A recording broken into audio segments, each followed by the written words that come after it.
हाँ जी दोस्तों, so before moving forward kindly pause the screen and read this very carefully. इसको पढ़े बिना आगे मत बढ़ना। 2 सेकंड पॉज करो इसको और आगे बढ़ो, ठीक है।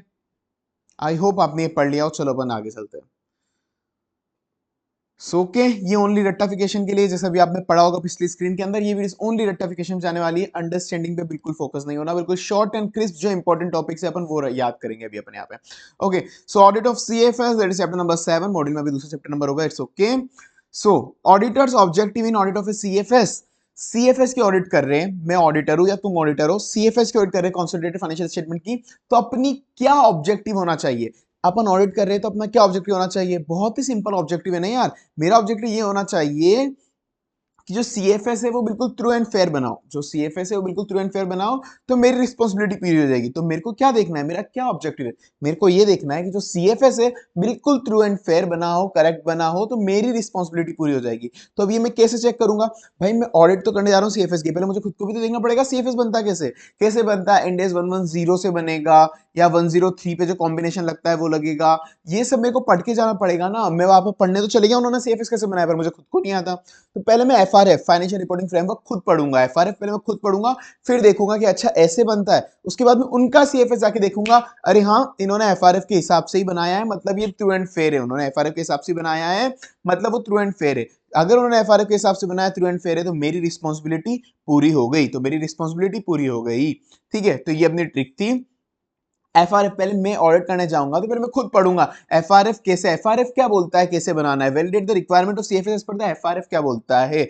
अगर उन्होंने एफआरएफ के हिसाब से बनाया है, सीएफएस एफआरएफ के हिसाब से बनाया है, मतलब वो ट्रू एंड फेयर है। अगर उन्होंने एफआरएफ सीएफएस के हिसाब से बनाया है, मतलब वो ट्रू एंड फेयर है। तो मेरी एज एन ऑडिटर मेरी रिस्पॉन्सिबिलिटी पूरी हो गई। एज एन ऑडिटर मेरी रिस्पॉन्सिबिलिटी पूरी हो गई। और रिस्पॉन्सिबिलिटी अपन ने कहां पढ़ी थी? रिस्पॉन्सिबिलिटी अपन ने पढ़ी थी कंपनीज एक्ट के अंदर, सेक्शन 143 सबसेक्शन 1, सेक्शन 143 सबसेक्शन 3। इसके अंदर क्या बोलता है? ये वही तो बोलता है ऑडिटर की क्या क्या रिस्पॉन्सिबिलिटी होती है। प्रोप्राइटरी मैटर्स वाला होता है और एक रिपोर्टिंग होता है, ये वही तो बोलता है। तो ये मेरी रिस्पॉन्सिबिलिटी पूरी हो गई। रिस्पॉन्सिबिलिटी से याद आएगा। तो जैसे ही वो क्वेश्चन आएगा तुम्हारे दिमाग में क्या आना चाहिए कि मेरी क्या रिस्पॉन्सिबिलिटी है? मेरी रिस्पॉन्सिबिलिटी है कि सीएफएस एफआरएफ के हिसाब से बने, मतलब वो ट्रू एंड फेयर बने।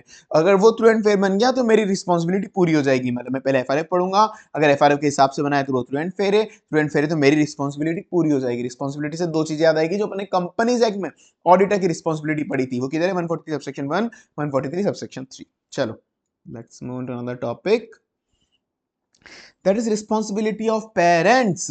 पेरेंट्स मतलब जो होल्डिंग कंपनी, आपकी क्या रिस्पॉन्सिबिलिटी है? मैं होल्डिंग हूं तभी तो मैं अपने बच्चों के सारे डाटा लेके सीएफएस बनाऊंगा। मतलब पेरेंट कंपनी बनाती है अपने बच्चों के सारे डाटा लेके सीएफएस बनाती है। तो मेरा एज एन पेरेंट मेरे को क्या क्या देखना पड़ेगा, मेरी क्या क्या रिस्पॉन्सिबिलिटी होगी? पहले मुझे देखना पड़ेगा कि कौन कितने बच्चे हैं मेरे, कौन कौन से बच्चे हैं मेरे। सबसे पहले एज ए पेरेंट क्या देखना पड़ेगा? कितने बच्चे, कौन कौन से बच्चे हैं मेरे। उनसे मुझे इंफॉर्मेशन मंगानी पड़ेगी कि आपका सारे सेगमेंट की इंफॉर्मेशन दो, आपकी रिलेटेड पार्टी की, आपकी गर्लफ्रेंड वगैरह की, बॉयफ्रेंड वगैरह की इंफॉर्मेशन दो। तो मुझे सबसे पहले क्या देखना पड़ेगा? मेरे कितने बच्चे। तो उन बच्चों से मैं उनका डाटा मंगाऊंगा सीएफएस बनाने के लिए। मेरे कितने बच्चे, उन बच्चों से डाटा मंगाऊंगा। डाटा में क्या मंगाऊंगा? सेगमेंट और उनकी रिलेटेड पार्टी। रिलेटेड पार्टी तुम गर्लफ्रेंड बॉयफ्रेंड याद रख लो। तो मैं सबसे पहले क्या करूंगा? Identify the component to be included in CFS. सबसे पहले तो मेरे कितने बच्चे हैं, कौन कौन से कंपोनेंट है, उनसे डाटा मंगाऊंगा सेगमेंट और रिलेटेड पार्टी वाला।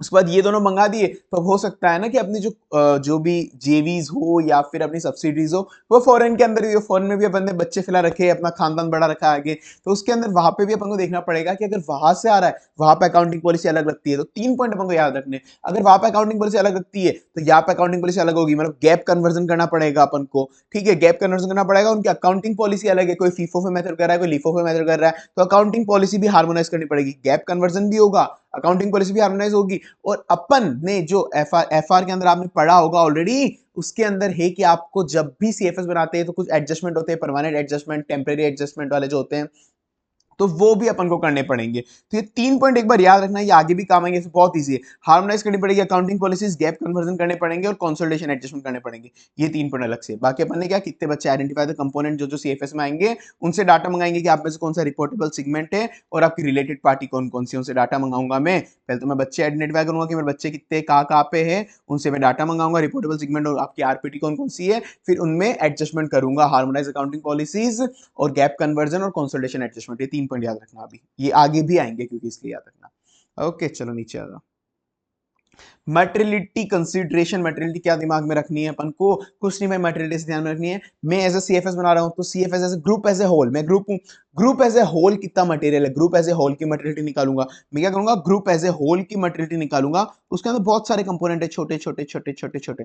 अब मेरे को ग्रुप एज ए होल की मटेरियलिटी निकाली, अब हर एक कंपोनेंट की मटेरियलिटी निकालूंगा कि हर एक कंपोनेंट की क्या मटेरियलिटी है। तो मैंने ग्रुप एज ए होल की मटेरियलिटी निकाली, हर एक कंपोनेंट की मटेरियलिटी निकाली, फिर दोनों को कंपेयर करूंगा कि अब मैंने ग्रुप एज ए होल की अगर आई 500 मटेरियलिटी, और नॉर्मल जो बाकी कंपोनेंट है उनकी आई 300 200 100, कौन कौन से मटेरियल है, 300 200 वाले मटेरियल है, तो मैं दोनों को कंपेयर करूंगा कि छोटे छोटे वालों में से कौन से मटेरियल है वो कंपेयर करूंगा। तो compute the material as a whole, सबसे पहले एज ए होल की मटेरियल निकाली, फिर उसके बाद इंडिविजुअल कंपोनेंट की मटेरियल निकाली उसके अंदर। अब मैं दोनों की मटेरियल कंपेयर करूंगा कि कौन कौन से कंपोनेंट मटेरियल है। About material to determine whether the component is material to the group, whether component is material to the group. अगर वो मटेरियल है तो उसके मैं ऑडिटर से कुछ कंफर्मेशन और कुछ डाटा ले लूंगा, अगर वो मटेरियल है तो उसके ऑडिटर से कुछ कंफर्मेशन और डाटा ले लूंगा। ग्रुप एज ए होल की मटेरियलिटी निकाली, फिर छोटे बच्चे की मटेरियलिटी निकाली, दोनों को कंपेयर करा कि कौन सा छोटा बच्चा मटेरियल है, दोनों को कंपेयर करा कि कौन सा छोटा बच्चा मटेरियल है। अगर जो बच्चा मटेरियल निकला उसके ऑडिटर से अपने कंफर्मेशन और कुछ डाटा मंगा लेंगे। चलो नीचे आ जाओ। How to check completeness of a component. अब आपको देखना पड़ेगा कि आपने जो कंपोनेंट आइडेंटिफाई करे, आपके जेवी सब्सिडरी वगैरह, ये जितने भी आपने आइडेंटिफाई करे हैं, जॉइंट वेंचर सब्सिडरी एसोसिएट वगैरह, ये फुल तो है कंपोनेंट, तो आपके बच्चे को इंक्लूड करना तो भूल नहीं गए आप, अपने किसी बच्चे को रात में घर नहीं लाए और यू गेट तो बंद नहीं कर दिया, आपको ये देखना है। तो आप कैसे आइडेंटिफाई करोगे कि आपने सारे जो मैनेजमेंट है उसने अपने सारे बच्चों को अकाउंट फॉर कर लिया है। तो अगर मैनेजमेंट से पूछेंगे भाई तू बता कि तेरा क्या आइडेंटिफिकेशन था कि ये तेरा बच्चा है, तेरा बच्चा है, तूने कैसे पता करा, सबसे पहले मैनेजमेंट से ही पूछेंगे कि ये बच्चा है, बच्चा है। कोई नया बच्चा हो तो कैसे आइडेंटिफाई करा, हो सकता है पिछले साल वो बच्चा नहीं हो, मतलब कंसल्टेशन में पिछले साल वो नहीं था, पर इस साल कोई नई जेवी अपन ने एक्वायर कर लिया, नया कुछ एक्विजिशन कर लिया, तो इस बार कैसे पता करा तूने, कोई नया आइडेंटिफिकेशन प्रोसेस तो होगा कि ये भी तेरा नया बच्चा है। तो मैं अपनी कंप्लीटनेस कैसे चेक करेंगे, खुद मैनेजमेंट के पास ही पहुंच जाएंगे। कैसे मैनेजमेंट के पास ही पहुंचेंगे, तू बता तूने कैसे कंप्लीटनेस चेक करी, मैनेजमेंट का क्या प्रोसेसर है कि ये तेरा बच्चा है। और कोई नया हुआ तो वो बोला कि ये पिछली बार भी ये थे, इस बार भी ये, बोला कोई नया भी तो हो सकता है, कोई नया भी तो हो सकता है। तो पेरेंट प्रोसेसर फॉर आइडेंटिफिकेशन और कोई आइडेंटिफाई न्यू कंपोनेंट भी तो हो सकता है। सबसे पहले मैनेजमेंट से पूछा, पहले मैंने मैनेजमेंट से पूछा, अब उसके बाद खुद का दिमाग लगाऊंगा। पहले क्या करा, पहले मैंने मैनेजमेंट से पूछा, अब मैनेजमेंट से तो बात हो गई, अब मैं मेरा खुद का दिमाग लगाऊंगा, मैं ऑडिटर हूं, मेरा खुद का। मैंने पढ़ा था यार, मैं ऑडिटर हूं, मेरे को याद आएगा कि अरे हाँ मैंने भी तो मेरे इंडेस 110 वगैरह फलाना डिगरा पढ़े थे, उसके अंदर जेवी सब्सिडी वगैरह किसको कहते हैं, मैं वो पढ़ूंगा। तो उसके अंदर से मुझे याद आया कि उसके अंदर जितने भी पेरेंट वाला होता है, जेवी होता है, एसोसिएट होता है, वो सबको इंक्लूड करता हूं। तो पेरेंट किसको कहते हैं, जेवी किसको कहते हैं, इन्वेस्टमेंट का 20% क्राइटेरिया होता है, 40% होता है, शेयर होल्डिंग पैटर्न होता है, तो वो सारी नॉलेज में लगा दूंगा। तो ये आईएफआरएस वाला एफआर वाली नॉलेज लग जाएगी आपको। रिव्यू द इन्वेस्टमेंट, इन्वेस्टमेंट अगर ज्यादा है तो भी वो अपना बच्चा कहलाएगा। जॉइंट वेंचर जॉइंट अरेंजमेंट है तो भी अपना बच्चा कहलाएगा, या फिर अदर अरेंजमेंट है वो भी अपन को रिव्यू करना पड़ेगा कि अपना बच्चा तो नहीं कहला रहा। तो ये मैं आईएफआरएस की नॉलेज लगा दूंगा जो अपन ने पढ़ी थी, इन्वेस्टमेंट कितना है, जॉइंट वेंचर जॉइंट अरेंजमेंट तो नहीं है, तो भी अपना बच्चा कहलाएगा वो। ठीक है, तो सबसे मैंने मैनेजमेंट से पूछा, फिर मैंने मेरा खुद का दिमाग लगा लिया। अब खुद का दिमाग भी लगा लिया, उसके बाद में पुराने वर्किंग पेपर भी देख लूंगा कि आप पुराने वर्किंग पेपर में जो जो थे वो इस बार है या नहीं है, वो क्या रीजन है नहीं है। तो working paper of A prior period change, कोई शेयर होल्डिंग चेंज हुई है क्या, स्टैट्यूटरी रिकॉर्ड, ये भी मैं देख लूंगा। सबसे पहले मैनेजमेंट से आके खुद से पूछूंगा कि तू बता तूने बच्चे कैसे आइडेंटिफाई करे, कोई नया बच्चा निकला तो। फिर खुद का दिमाग लूंगा, आईएफआरएस वाला इन्वेस्टमेंट कितना था, जॉइंट वेंचर कौन सा है, जेवी कौन सी, अदर अरेंजमेंट कौन सा है, उसका लगा लिया। फिर पुराने वर्किंग पेपर, पहले कोई शेयर होल्डिंग थी वो चेंज हुई क्या, पुराने स्टैट्यूटरी रिकॉर्ड वो चेक कर लूंगा।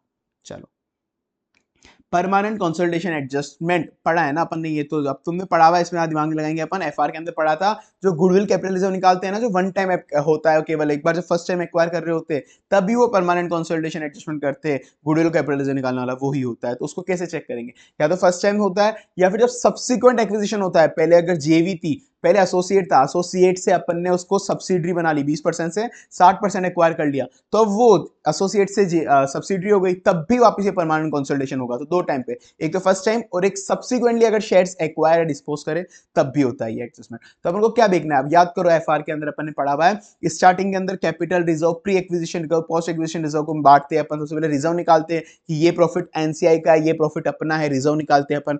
तो वो देखना पड़ेगा सही से निकाला ना, वो रिजर्व वगैरह निकाला सही से, से और डिस्ट्रीब्यूट सही से करा, सही से निकाला भी, सही से डिस्ट्रीब्यूट भी करा।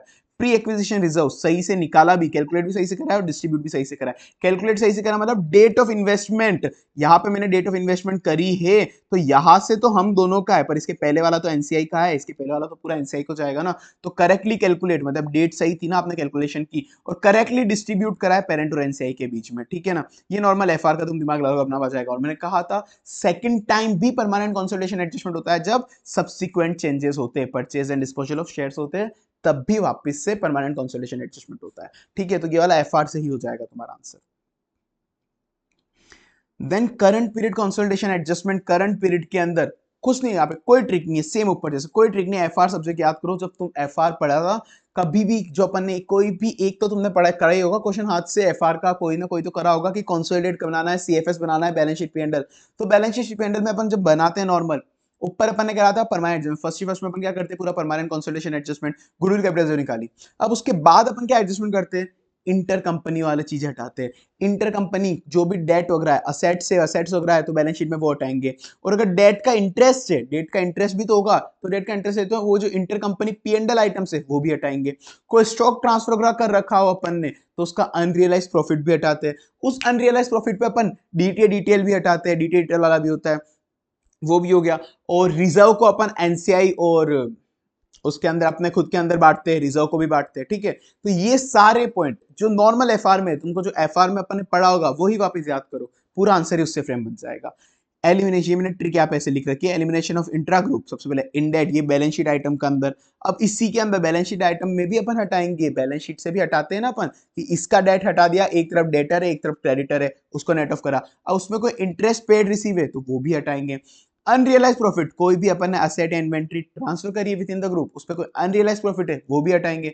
उस अनरियलाइज प्रॉफिट पे डिटेल भी बनाएंगे, वो भी होगा। अब उसके बाद जो मैंने बोला था एक और इक्विटी जो भी अलोकेट होनी है एनसीआई को, वो भी करेंगे। और ऊपर मैंने तुमको 3 पॉइंट याद कराए थे, जो बाहर अगर अपनी कोई जेवी है, बाहर कोई अपना बच्चा है, तो harmonisation of accounting policies, GAAP convergence और consolidation adjustment. Harmonisation of accounting policies, GAAP convergence, ये तो हो गया, ठीक है, ये वाला हो गया। तो इसको याद करना तो करो वरना हटाओ।